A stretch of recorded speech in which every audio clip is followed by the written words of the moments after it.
Éléonore ne s'était jamais attendue à une telle nouvelle. Elle, qui avait toujours vécu dans l'ombre de la pauvreté, n'avait jamais cru que son destin prendrait une tournure aussi abrupte. Elle se tenait là, dans son petit appartement, une lettre à la main, le regard fixé sur l'enveloppe portant un cachet qu'elle reconnaissait bien. C'était une lettre de l'avocat de son oncle défunt, celui avec qui elle avait partagé de nombreux moments de son enfance. Sa relation avec lui avait toujours été discrète, mais de façon étrange, il était devenu son seul soutien moral, l'ami qui l'avait accompagné durant ses moments les plus sombres. Elle avait eu vent de sa maladie à plusieurs reprises, mais jamais elle n'aurait imaginé que son oncle, à l'âge de 80 ans, possédait une fortune qui lui reviendrait un jour. Tout ceci semblait irréel. Dans l'enveloppe se trouvait un chèque de 920 000 $. Un montant colossal qui allait bouleverser sa vie à tout jamais. Son cœur battait à tout rompre. Mais au lieu d'être rempli de joie, une étrange lourdeur l'envahit. Éléonore posa le chèque sur la table, ses mains tremblantes ne parvenant pas à saisir pleinement l'ampleur de ce qui venait de se produire. Elle pensait déjà à tout ce qu'elle pourrait faire, rénover sa maison, offrir à ses enfants une éducation qui les mènerait loin de leur quartier modeste, et pourquoi pas investir dans un projet qui lui tenait à cœur, une boutique de vêtements qu'elle avait toujours rêvé d'ouvrir. La liberté financière se trouvait enfin à portée de main, mais un détail l'obsédait. David, son mari, n'avait pas encore réagi.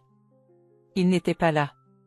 David, ce mari dont l'image était d'abord celle du soutien et de l'amour, n'avait cessé d'évoluer ces dernières années.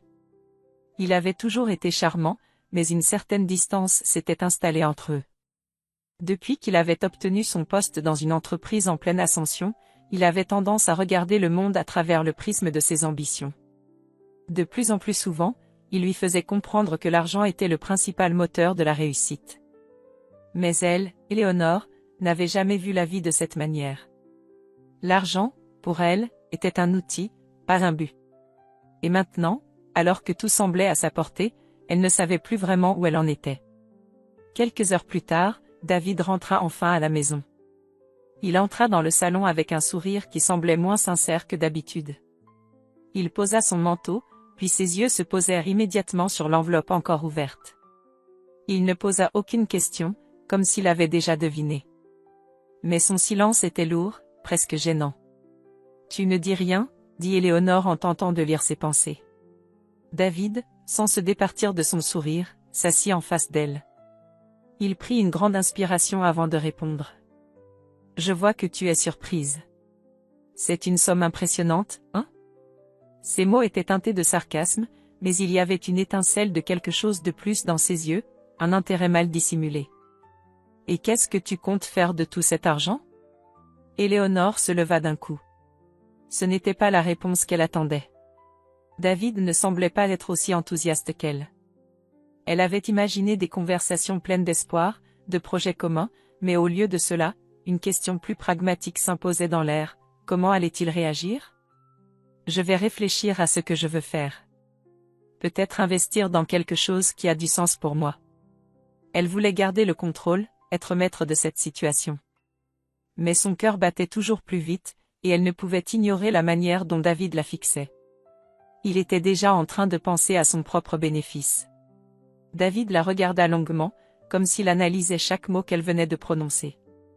Puis il hocha la tête lentement. « D'accord, mais n'oublie pas une chose, Éléonore. Nous sommes un couple. Et cet argent pourrait très bien nous aider à avancer. » Il marquait une pause. « Je pensais que ce serait une bonne idée de transférer cette somme sur mon compte. J'ai trouvé une maison pour mes parents. Ça pourrait être un excellent investissement. » Les mots de David résonnèrent dans l'esprit d'Éléonore comme un coup de tonnerre. Elle n'avait pas vu cela venir. Il parlait de ses parents, certes, mais cette demande semblait avoir un goût amer. Pourquoi ne lui en avait-il pas parlé avant? Pourquoi tout à coup cet intérêt pour leur bien-être? Était-ce un geste sincère ou un simple moyen de mettre la main sur l'argent qu'il savait désormais disponible? Je vois ce que tu veux dire, David. Mais je pense qu'il est trop tôt pour prendre une décision aussi importante. Elle voulait y réfléchir davantage. Elle avait le droit de choisir, après tout. David se leva brusquement, comme si sa patience était déjà épuisée. Il se tourna vers elle, un sourire un peu plus froid maintenant. presque menaçant. Tu veux y réfléchir? Très bien. Mais souviens-toi, Éléonore, ce n'est pas tous les jours qu'une occasion comme celle-ci se présente. Il se dirigea vers la porte avec un dernier regard. Pense bien à tout ça. Éléonore se retrouva seule dans la pièce. Le silence qui suivit les paroles de David lui sembla accablant. Elle n'avait pas dit oui. Mais en refusant, elle savait que cela allait tout changer. Elle prit une profonde inspiration. Ce n'était pas l'argent qui l'effrayait, mais ce qu'il représentait. C'était une question de pouvoir. Elle n'était pas prête à céder, et elle le savait. Le silence qui suivit les paroles de David résonnait dans toute la maison. Éléonore resta là, figée dans son fauteuil, ses pensées tourbillonnant autour de l'argent, de la demande de David et de l'idée qu'il s'en faisait. Ce n'était pas seulement une question de logement pour ses parents, elle le savait. Il y avait un double enjeu.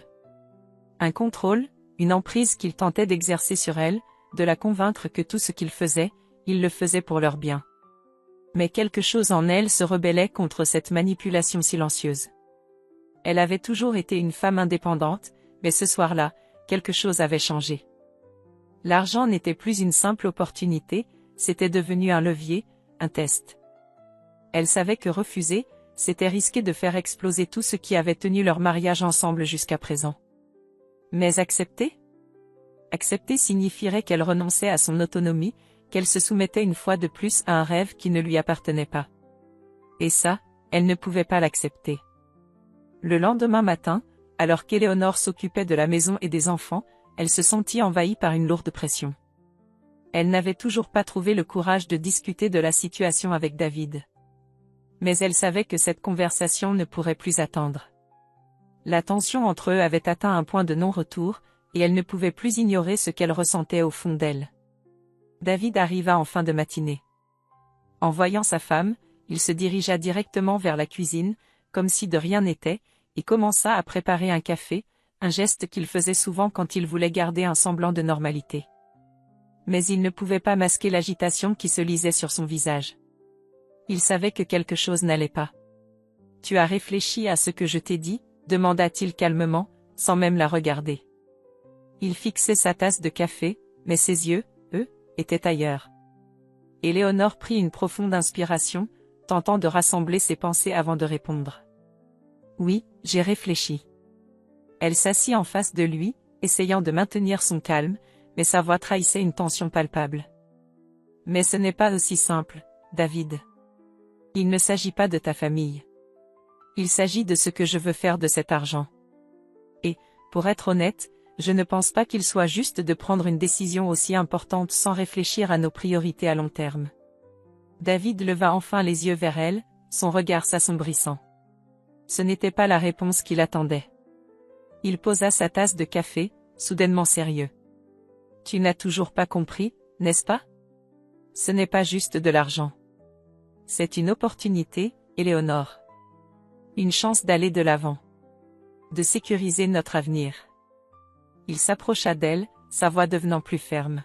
« Tu sais combien mes parents comptent pour moi. Ce que je le fais pour nous. Pour notre famille. » Les paroles de David étaient pleines de conviction, mais Éléonore ne pouvait ignorer la manière dont il minimisait ses propres désirs, ses propres rêves. Il parlait de sa famille comme si celle-ci était la seule qui comptait.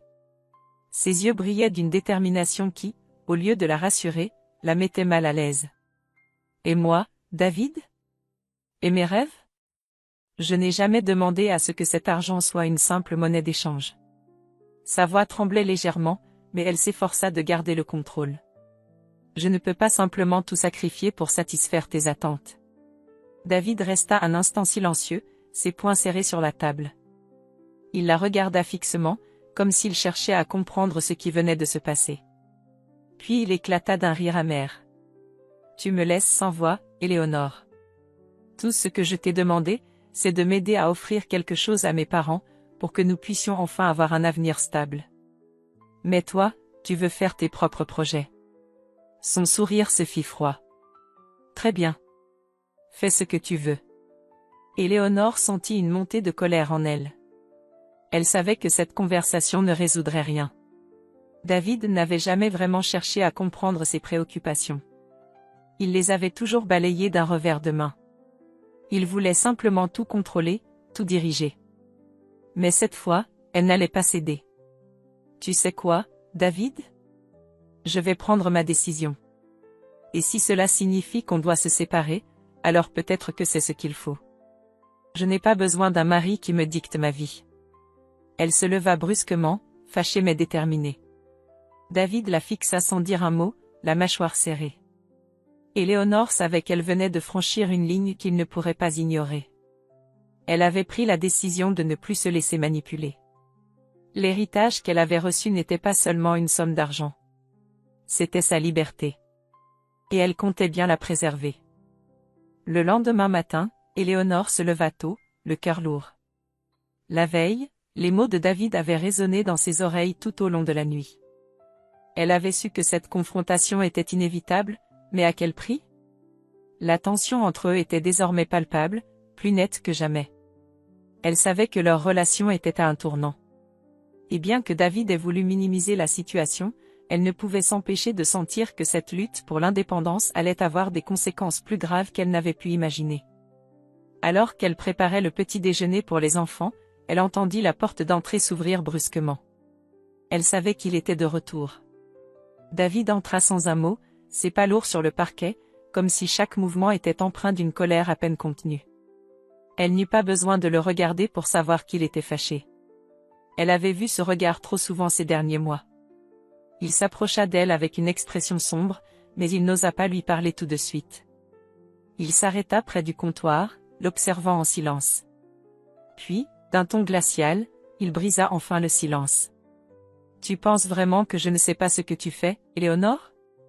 Tu crois vraiment que je suis naïf? » Éléonore se tourna lentement pour le regarder, son cœur battant plus fort à chaque seconde. Elle se sentait déjà envahie par une douleur sourde. David avait toujours été son port d'attache, son soutien, mais à cet instant, il n'était plus l'homme qu'elle avait épousé. Il était devenu quelqu'un qu'elle ne reconnaissait plus.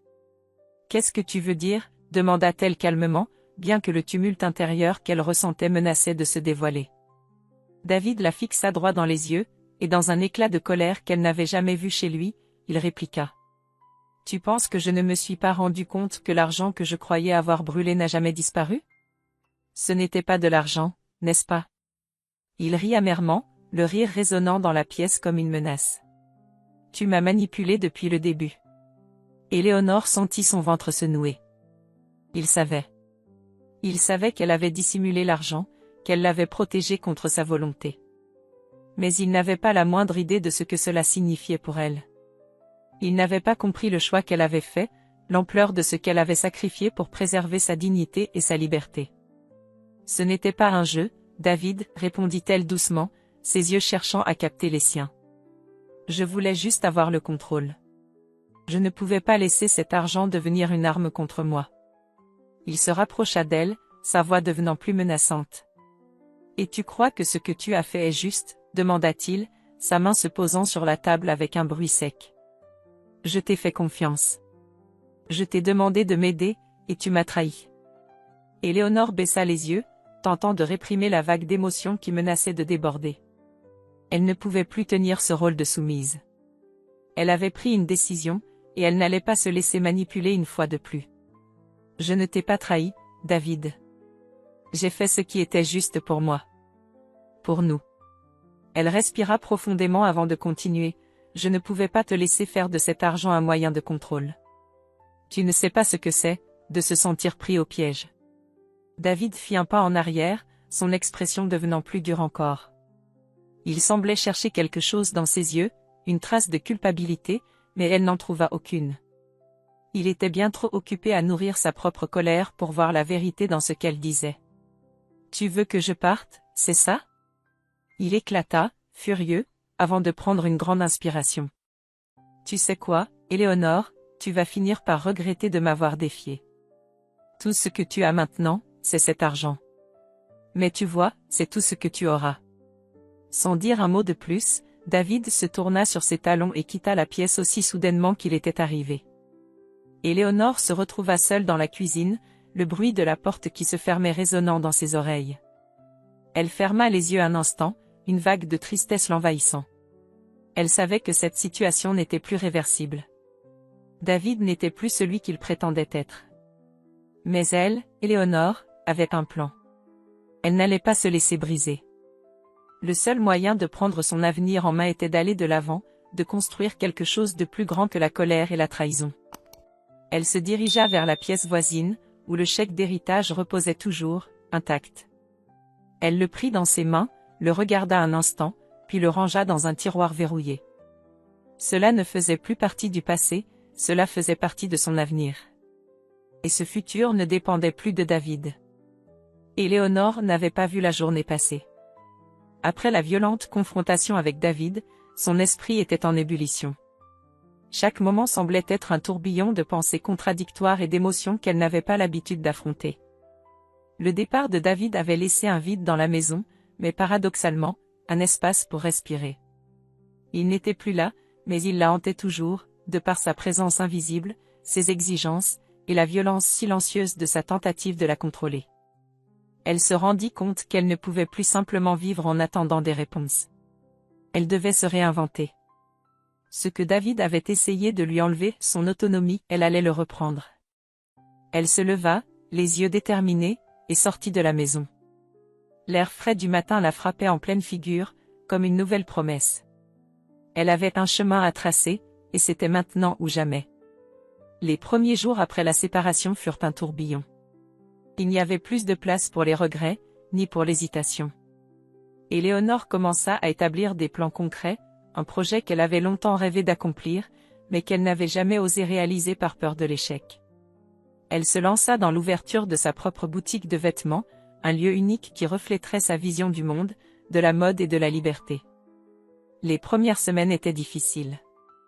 Il fallait tout recommencer, des papiers administratifs aux décisions pratiques sur la manière d'investir son héritage. Mais Éléonore avait un but en tête. Chaque décision prise, chaque pas franchi, renforçait sa détermination. Le processus n'était pas simple, mais elle savait que le plus important était d'avancer. Et cela faisait bien longtemps qu'elle n'avait pas eu l'impression de véritablement avancer. Lorsqu'elle reçut le premier devis pour la rénovation de l'espace de sa boutique, un frisson de satisfaction parcourut son corps. Ce n'était pas une simple boutique qu'elle voulait créer. Elle voulait que cet endroit soit un sanctuaire de liberté pour elle et pour toutes les femmes qui, comme elle, avaient longtemps vécu sous l'ombre de leur propre peur. Le soir, après avoir terminé sa journée de travail, Éléonore s'allongea dans son lit, épuisée mais apaisée. Elle n'avait plus à se soucier de ce que David pensait ou attendait d'elle. Le projet était en marche, et avec chaque petit succès, elle se sentait un peu plus libre.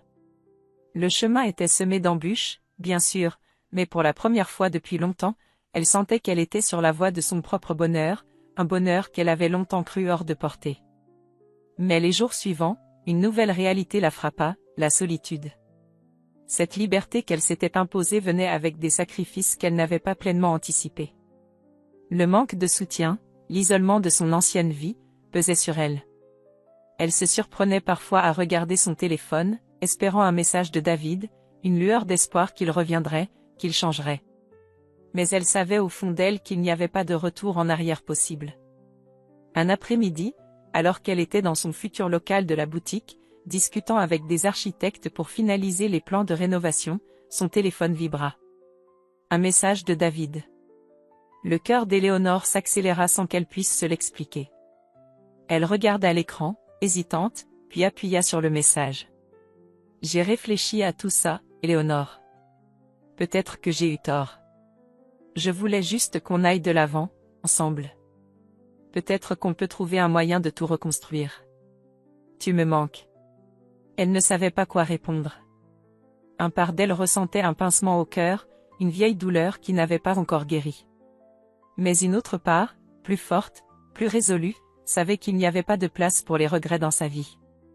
Elle avait avancé sans lui, et chaque jour qui passait sans lui était un jour où elle retrouvait son identité. Elle n'écrivit pas tout de suite. Elle prit une profonde inspiration, regarda autour d'elle, et se concentra sur le projet devant elle. Ce n'était pas David qui allait définir sa vie. Ce n'était pas lui qui allait décider de son avenir. L'avenir, elle le construisait désormais seule.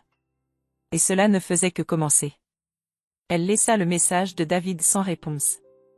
Elle n'était pas prête à lui accorder ce qu'il lui demandait. Elle avait déjà pris sa décision. Elle serait la maîtresse de son propre destin, et personne, pas même lui, ne pourrait l'enlever. Éléonore s'était habituée à la solitude. Chaque jour, elle se levait avec un seul objectif, avancer. Le projet de sa boutique prenait de l'ampleur, et ses rêves semblaient se rapprocher à chaque décision. Mais le vide laissé par David était encore palpable, comme une ombre invisible qui planait sur elle. Parfois, lorsqu'elle rentrait chez elle le soir, elle avait l'impression de chercher un visage qu'elle savait ne plus trouver. Un vide que la nouvelle vie qu'elle construisait ne pouvait pas entièrement combler. Cela faisait maintenant plusieurs mois que David avait quitté la maison. Elle avait coupé tout contact avec lui, décidée à ne pas céder à ses tentatives de manipulation. Mais, un matin, un message inattendu fit vibrer son téléphone. « David. Encore une fois. Je sais que tu m'en veux, Éléonore. Mais je t'assure, j'ai réfléchi à tout. Je suis prêt à tout pour te prouver que je peux changer. Et je veux qu'on parle. Peut-être qu'il est temps qu'on trouve une solution. » Les mots résonnèrent dans sa tête pendant plusieurs minutes. Elle sentit son estomac se tordre. Avait-il changé, comme il le disait? Ou était-ce encore une tentative désespérée de la manipuler? Elle soupira, hésitante. Elle avait juré de ne plus se laisser affecter par ces mots, mais la tentation d'entendre ce qu'il avait à dire la submergea. Ce n'était pas la première fois qu'il tentait de la convaincre, et pourtant, cette fois-ci, quelque chose semblait différent.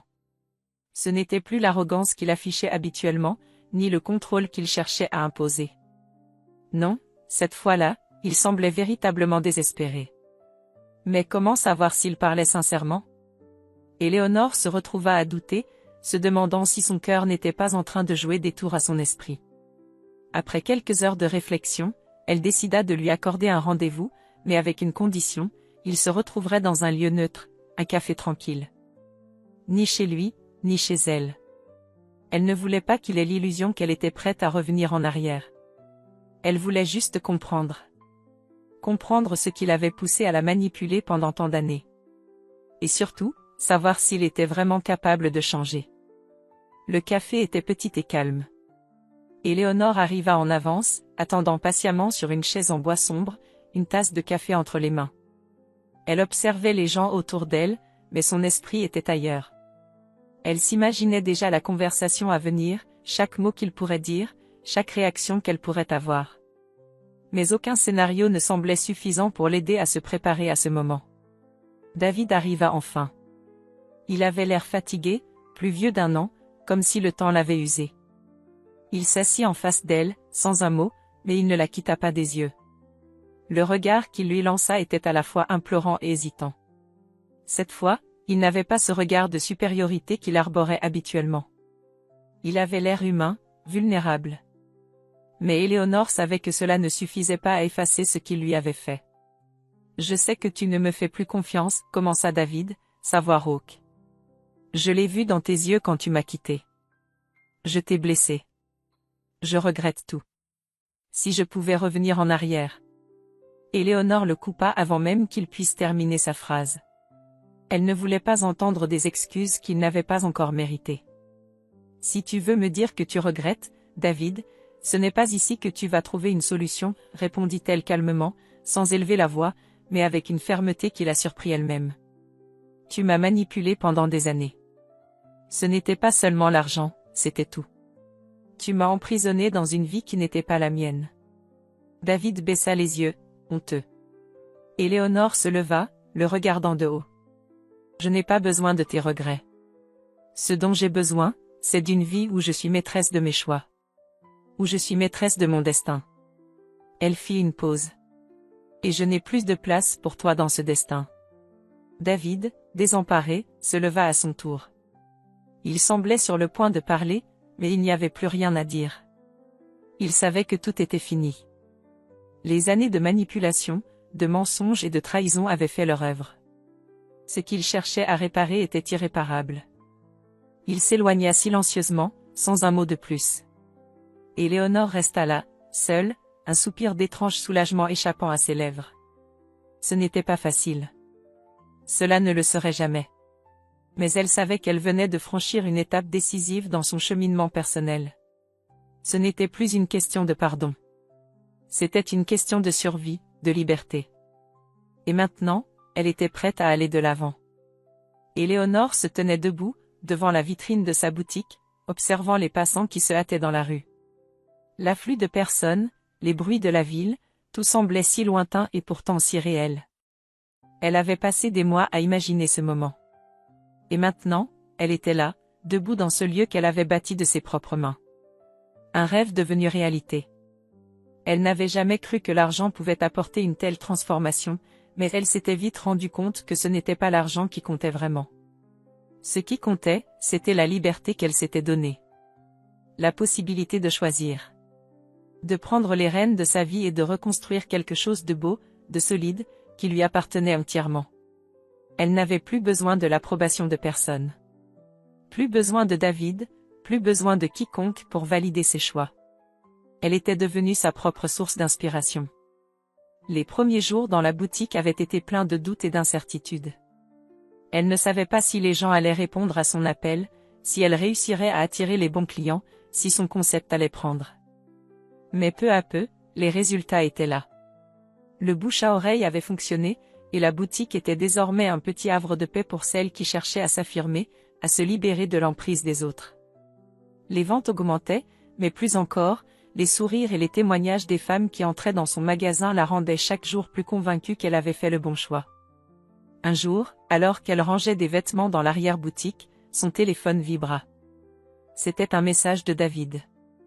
Elle hésita un instant avant de l'ouvrir. Cela faisait des semaines qu'il n'avait plus cherché à entrer en contact. Il avait compris, à sa manière, que leur histoire était terminée. Mais ce message, qui venait tout juste d'arriver, l'a pris par surprise. Je ne te demande pas de revenir. Je ne peux pas réparer ce que j'ai détruit. Mais j'ai appris quelque chose en te perdant, Éléonore. J'ai compris que l'amour n'est pas une possession, ni une manipulation. C'est un respect mutuel. Je regrette sincèrement tout ce que j'ai fait.